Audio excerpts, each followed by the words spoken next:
welcome back. It's still LaVida Girl, and we're still talking about stay today. So Niels was just about to fill us in on the post production. Yeah, so with the post production, we did try to outsource and find other people to put their creativeness into the post production, to the editing, and like we said, we were on a micro budget. We had little to nothing to pay for it. So we couldn't find anyone to where we can get it done in not only a timely fashion, because we also wanted to have it sent to film festivals, but we couldn't find anyone to where we can afford, to be honest. And that was the honest truth. So Helen, she was like, "Why don't you just do it?" Which it was daunting for me because I never edited an entire feature film before. To be honest, I never done that. This was my first. It was really a first for all of us, I think, to be a part of this production. And doing that, I really just had to pray on it and to be like, okay, God, just guide me on this production or on this post production. Let me get the editing right. Let me get the sound properly done. And again, I also thank James for, again, being a mentor even through the post-production, because he was helping with guiding me on what a good picture would look like. And it took some time, a lot of thorough research as well. I had to look up a lot of ways of how to do this, because I never gone to school for production. I never gone to any training for this. So this was something new. This was a whole new realm for me. But it was also fun at the same time. I enjoyed being able to put it all together and, have a complete product at the end of the day. It was a lot of fun doing it. Yep, it was a lot of fun, but it also was very frustrating because what he's not telling you is that most of the time he had to do his editing at night because of our day jobs. So he would stay up till like 4 a.m. sometimes, and then we had to be at work at 10, So, but it's what we had to do. So if you're out there, you're trying to water that dream and turn it into fruition, just know that you would have to work hard because nobody believes in you as much as you would believe in yourself. You have to first believe in yourself before the whole world will believe in you. So hard work would always pay out, but what pays the most, like he said, is the grace of God. For throughout the production, like I told you, we had people that were mentoring, that were volunteering to help. Like Pete, we did not even know what we were going to use for the soundtrack until we went to his house to shoot his part. And then he's playing his song and I'm like, wait a minute. This is perfect for the soundtrack for Stay. And we asked him, I was thinking, oh God, please let him say yes. He was like, yeah, sure, why not? That was God.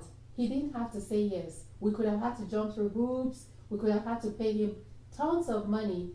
But when God says yes, everyone else starts to say yes. The whole universe will say yes to you when God says yes. And we're just grateful, Pete. We love that song. We can't wait, for you to be out there doing God's work and everybody, hearing about you. Don't forget us. Because we're your first family as it is right now. Your first fans too. But you have a new album coming out, right?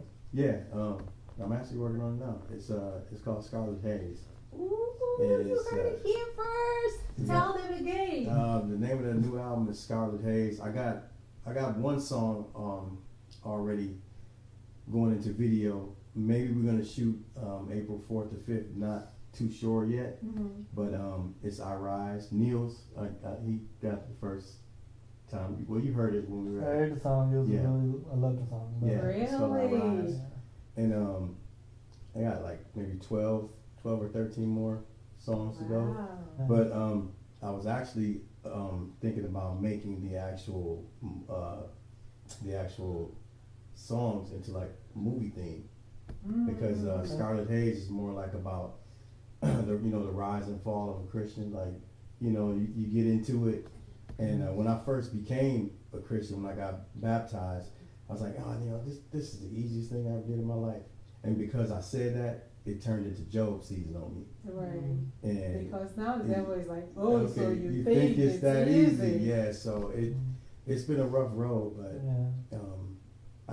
it's crazy how I came up with the idea. I was just driving my truck because I'm a truck driver, and God told me to look at a sign, and it said Scarlet. And I looked up what Scarlet meant, and He told me to look at a second sign, and it said Haze. Wow. I'm like, Scarlet Haze. So I sat and thought about it for a while, thinking about what it meant to me, and it was the fact that, you know, my mind went into a total blank with God, because there were certain things in my life that I felt like, you know, I was abandoned, you know, that He abandoned me, but I came out of that and knowing that, you know, that He doesn't put too much on the plate that we can't handle. Exactly. So now I'm back on the rise, you know, putting everything together now. So, and I still thank you guys for even, you know, even letting me be involved in this. This is, watch the movie. I mean, when I watched it, I was like it just floored me. It's a really, really good movie. You guys did an excellent job. Thank you. We really thank God for everyone that God, you know, put in our path. It was just like, you know, just make it to the next step and there will be someone there. That was how God worked for us. So we are thankful to you all. But that's not the end of the story. So we did our post-production, and now we were waiting for a release, but we wanted to also do the festival route first as well, you know. So guess what we did? We will be back shortly. Hi, this is Tony Cross, Jamie's famous brother. Oh, really? Never heard of him. Yeah, we clearly have a lot to learn about each other's backgrounds. I didn't know I was going to fall this hard for you. Now, some weeks back, the World Health Organization announced another Ebola outbreak that has left about 4 people dead. You never know. Some voices save lives. Welcome back, guys. It's still LaVida girl. I still have the awesome people sitting with me today because we're talking about Stay, our feature film. So before we left off from talking about after post-production, what we did. Come on, Nils, take it away again. Okay. So after post-production, we did want to, like I said, have it in time for a film festival. We have submitted to various film festivals that did not make the cut, or we didn't make the cut for the film festival. It was very trying. I mean, it feels like making a movie is the easy part when it comes to getting it out there. Right. Because you can get it done and complete a movie, you know, if you have that, you know, if you make the time for it. But after the fact, it's getting it out there, getting someone to actually grab it and say, I want this movie, I want to put it out there. That's where the real work comes in. We submitted to, like I said, various film festivals, and then we started to look at AFM, American Film Market, which is out in Santa Monica, California. We went out there, and let me tell you, we took time out of our work to drive out there, and like it was, I don't usually drive state to state, so it was different for me. This one, don't go on a road trip if he has to drive. It was crazy because we drove that early morning to California. Got to California. We already had registered for AFM, so we had our badges and everything. Guys, we were so broke. Let me not say we were broke. We were so rich that we bought our sandwich from here. We didn't have enough money for food out in California. So we bought a sandwich that we were both going to share out there. Yep, true story. Wow. Yeah. So now we're Dry sitting in the car, we're eating our dry sandwich, drinking water, and then we, you know, get out of the car, like, you know, put our game face on, we walk into the AFM, and there are tons of companies all over the hotel floors, you know, like, because there were like 3 floors in the hotel, and each room had a production company. So you go there, you pitch to them, if they like it, they'll take your film. Mm-hmm. It was like a pitching utopia. Yeah. Like, so wow. Niels and I are like going from one door to the other. I won't even tell you what most of them, some of them would not even talk to us. They were just like only known faces, Only famous people. Yeah. We Wow. went to some place, they're like, faces. they just closed the door. We're like, excuse, the door just closes. No words. We went to, I won't name names here, but we went to one. It's supposed to be a faith-based production company or production streaming place. And they were so rude. Yeah. We were just, we're like trying to introduce ourselves and they're like, we're at lunch. Come back later. I'm like, okay, when can we come back? The door just closed. Wow. Yeah. So 30 minutes, we're like, okay, maybe 45 minutes, we go back, the same cold reception. I was like, wow. I thought because the company is faith-based that, we probably would get some type of niceness. It was only one Canadian company that the CEO himself, sat down with us, looked at the trailer, said, I don't do faith-based movies, but if I did, I would have taken you guys on. Right now, I'm just racking my mind to see what we can do, but nothing is coming to mind, but good luck with you guys. He said no, like everybody else was saying, but he said it in a polite way, and kudos to that company. I'm sure God will bless them for doing that because it was such a discouraging day. We still had to drive back to Vegas that same day because we didn't have time. He had to be at work the next day. So 5:30, California, we're in traffic trying to make it back to Las Vegas. He is tired. We don't have enough water left. He has a headache. All we had was sandwich. It was crazy, but we still made it to the glory of God. We made it home at about, I think, 1:30 a.m. in the morning. And then he had to be at work early the next day, right? But yeah, that was our AFM experience. It wasn't a good experience at all. I hope it gets better. If you're an independent filmmaker out there, it's okay for you to go to AFM because there were some people there that actually got their movies, taken. But for some reason, we didn't have that blessing or luck, if I can call it that.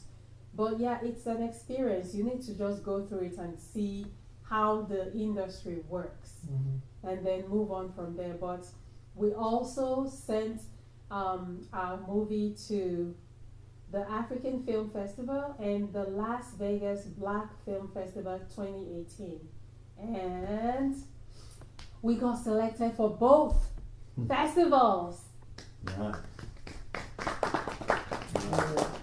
It was awesome. It was just at the right time because we needed that pick-me-up. We needed that validation. When we got that selection, I was like, yes, finally, someone knows and sees and recognizes us. But it didn't stop there. When we went to the Las Vegas Black Film Festival, we were not only selected, but we were nominated for 3 awards.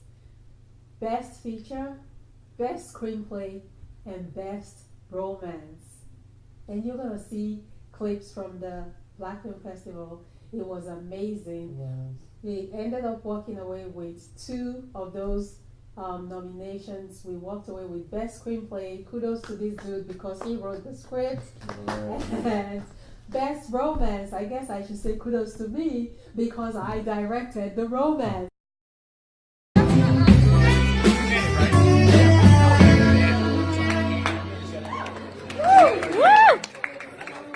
I just want to first of all thank God for the talent and giving us the opportunity to shoot this movie. This has made my life more resilient for Nigeria, so this is really a great opportunity. I want to thank my casting crew. I just want to thank you all, my family members, because they were all there for us. I want to thank the Las Vegas Black Film Festival. Oh, she's right here. And I also want to thank every filmmaker who watched our movie and had such positive feedback. We are so grateful and we thank you.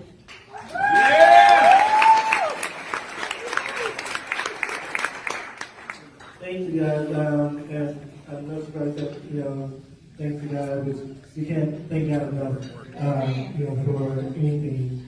Definitely thank God for the gift of storytelling, and I'm so grateful to be here. Just to be here is, is something in itself. So after everybody here are winners just by being here, period. I want to thank my parents for believing in me. Definitely want to thank them for investing in our future. Definitely want to thank the cast and the crew. Thank you guys so much for investing all of your time with us. And definitely want to thank the people who are right here, James Brooks, and the people who really invested in us, who really helped us, see it through, regardless of, the amount of budget that we had. So thank you all. Yes. Stay.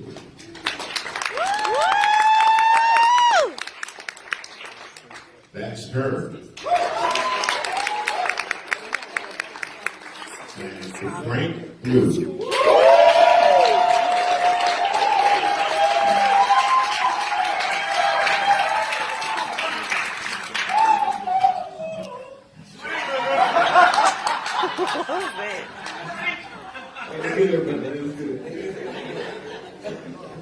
And the winner is for the best screenplay. Ooh, somebody nervous? Sting!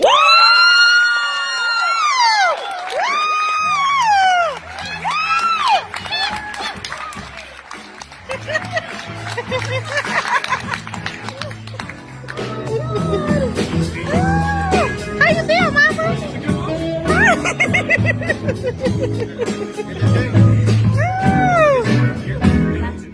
Thank you so much. I wasn't expecting it. Oh my God. All those movies that were in the same category with us were all so amazing. I watched them. And this is for all of us, actually. This is for every single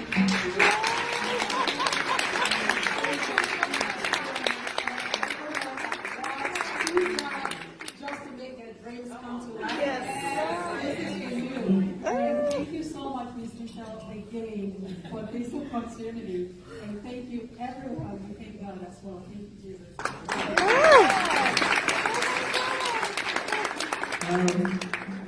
I can't even take credit for this screenplay. I don't know. God wrote this. Okay. God wrote it long before we even thought about it, before we even met. First, I do want to thank God, first of all. And I'm sorry, I forgot to thank you the first time, but thank you so much. This is my awesome director, by the way. She directed the movie. And she was so awesome. And she was my partner in life, and, business and everything. And, this story was like, God wrote that story. He put us together, and he turned that into, it was a story before the story. And there's so much behind it, more than what you've seen on the screen. But I'm just so grateful to God, and I'm grateful to, everyone that helps see it through to fruition. Thank you, Ms. Michelle, again, for this. And, I believe we're, pitching this among other movies to someone, and, I think one person said it was like, black cast or something, and he immediately shut it down. He was like, no, a movie without black cast was never made it. Obviously didn't know about Black Panther. Right. But, that was part of my testimony there. That people, like you said, with Ripperman, with Michelle, there are always those people, because they don't see the vision. That doesn't mean that it's not gonna happen. Their vision ain't your vision. Their vision is not God's vision. Come on. So you have to follow what God says. When Jesus says yes, nobody can say no. There you go. So thank you, guys. Thank you so much.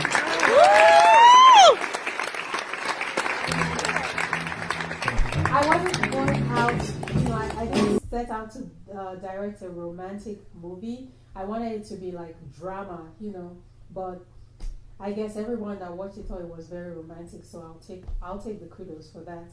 And we had people coming up to us, they're like, "You did stay?" And they shake our hands, they're like, "Oh my gosh, it was so emotional, so I felt I was crying. I'm like, really? You were crying? I don't know if there's a scene in the movie that would make me cry, but we've seen it in real life. Even when we went out to the African Film Festival in Dallas. People that don't even know us, they were just were in tears watching the screening. Yeah, they were like, oh my God, that was so touching. I'm like, okay, thank you, I guess.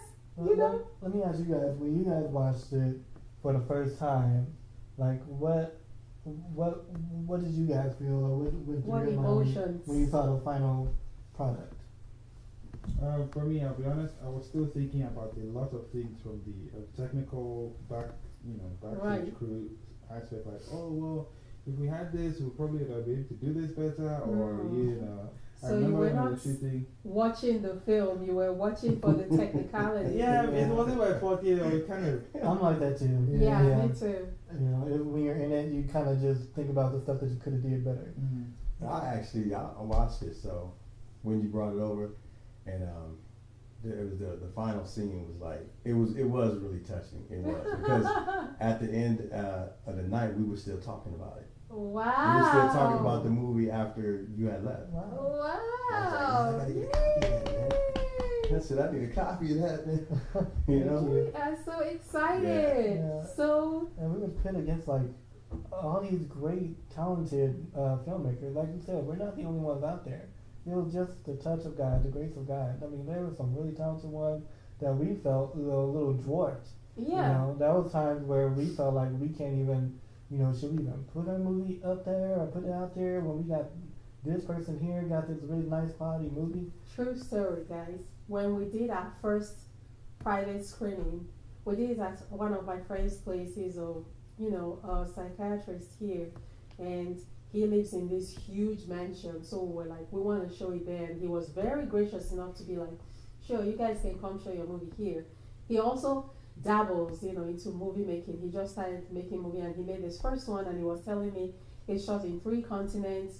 They shot in Las Vegas, they shot in Lagos, they shot in Antigua, and he was like, we use the red. I'm like, oh my gosh, how do you compete with this kind of, he had professionals, he had known faces, and he was pitched, for Best Romance against Stay.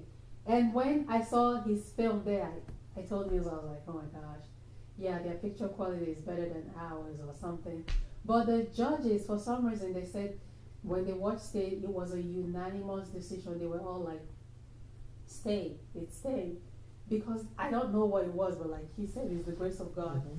So yes, we were pitched against some professional independent filmmakers. If you see some of those movies that we were, pitched against, you wonder like, how did you guys walk away with Best Screenplay and Best Romance? Mm-hmm. I still don't know. In fact, I don't even know how we were part of the Best Feature. I still can't figure that out. I was like, what? Best Feature? Like the film of the year? It made sense because the way that I saw the movie, it was like an actual reality. Right. And because it was a reality, it's probably so many people out there that can relate to that. Oh, I see. And when I saw that, I was like, wow, like this is a real story. Wow. And that's what really got me. It was a real story. So you did an excellent job. He did a great job. He did. It was a real story. Yeah. When we went out to Dallas, for the African Film Festival, and we were doing the private screening, when they were done, one of the guys there was like, who wrote the script? And I was like, he did. He was like, I have to give you kudos because everything that you wrote for each character is the way they would speak in real life. Just like you said. He said it sounds real. I'm watching it and I'm like, yeah, I would ask that question if I was that character, or I would say that if I was that character. Mm-hmm. So it made sense. Great job, Niels. Thank you. Yay! Okay, so yes, we won those awards and we went to Dallas and we had a private screening at his cousin's place, Alicia Carter. Shout out to you, girl. She did also an interview with us on her radio show on BAM Radio, yes. Mm-hmm. And yeah, that's something you guys should check out as well. Mm-hmm. And that was how we were connected to Nicole, who happens to be the co-founder of Iconic Creators Network. I think she was the founder. Or actually. the founder. I'm Yeah. not sure. But yeah, that's how we got our leg in the door. We didn't know that then Yeah, because we had no clue. we had that- no idea that she was trying to get a channel on Roku. But when she got the channel, she reached out back to us. She's like, I've seen the movie already. If you guys are interested, we want to release it on Roku. And we were Nice. like, yes. I just bought a Roku TV too. And so you'll be watching on the third. Yes, we sure will. When you guys heard the news about the distribution about the Roku, like, what was you guys thinking about that? Yeah, it was exciting. It was amazing, man. Yeah, Like, I was happy for you guys. yeah, Awesome. because they say, you know, the Lord works in mysterious ways, and it's like, I was just like, wow. That's the only thing I can say. Was, wow, man. Like, Yeah. you know, there's, you know, when one door closes, another one opens, and Sure. and there's the opportunity, you know. That's true, because you never know who's watching that would see Mhm. or hear that music and be like, I really want that person to do, you know, a song in my own film as Yeah. well. I mean, like Robert Townsend, for instance, back in the day when he did that movie Hollywood Shuffle, he only had a Montgomery Ward's credit card and filmed that movie, and that movie just shot to success. And Robert Townsend came out in all kinds of stuff. The 5 Heartbeats, he did that. And, yeah, and it all started with that Hollywood Shuffle movie. Wow. It was just it was a low budget movie that was shot with a small camera, and he had a Montgomery Ward's credit card. Wow. And like I said, the Lord works in mysterious ways. It really does. Because he went from here to. Well, Yeah. we're praying that would be our stories, and that the next time we gather to talk about stay or to talk about, you know, what we're doing, that we'll be talking about bigger doors or bigger opportunities and where this little light of ours has taken everyone to. And we're so thankful again for you guys and what you guys did, you know, the contribution and all that to make it stay a reality. So, yeah, on a final note, do you have anything else to say before we finish up? Yeah, watch the movie. Go, you know, if you have a Roku, make sure you tune to or subscribe to Iconic Creators Network. It is out now on Roku. And if you don't have a Roku, get one so you can watch it on Iconic Creators Network. This is our first movie, but definitely not our last.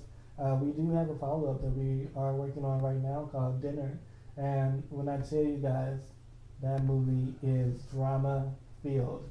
And we are working on getting that development stages of it right now. But we are looking for, you know, people to put their, you know, stake in it as well. If you want to be a part of, you know, making that happen, making this next production a reality, definitely reach out to us. We'll put a link below for you guys to reach out to us as well about Dinner. And we're looking forward to move forward. All right, guys, you know how we do it here. We can't just leave without giving that one word out. So on the final note today for me, if you're out there, it might not even be filmmaking that you're interested in or that is your dream. Whatever that dream is, just know that you can make it happen. But just like Neil said and everyone here said, you have to take that first step. You shouldn't let the challenges stop you from taking that first step. Because if you take that first step, God will help you take the rest. And that's what happened with Stay. We didn't have anything, but we decided to do it on a dare. We decided to do it in faith, and God just carried us all the way. Because He did it for us, I'm sure He can do it for you as well. So think big, but start small. That's my motto for you today. If you didn't take anything out of everything we've said, just think big, but start small. But start. Don't just think about it. Do something. And just like he said, Stay is coming out. It's going to be released on the 3rd of April. It's on Iconic Creators Network on Roku. If you don't have a Roku, go out and get one and subscribe. We need those viewership. We need to hear what you think. We need to hear what your questions are to us. And we're working on our next movie, Dinner. If you go to our website, it's www.nigerian-drama.com. 1121ent.com, you will find more details on how you can participate in dinner as an investor or as a sponsor.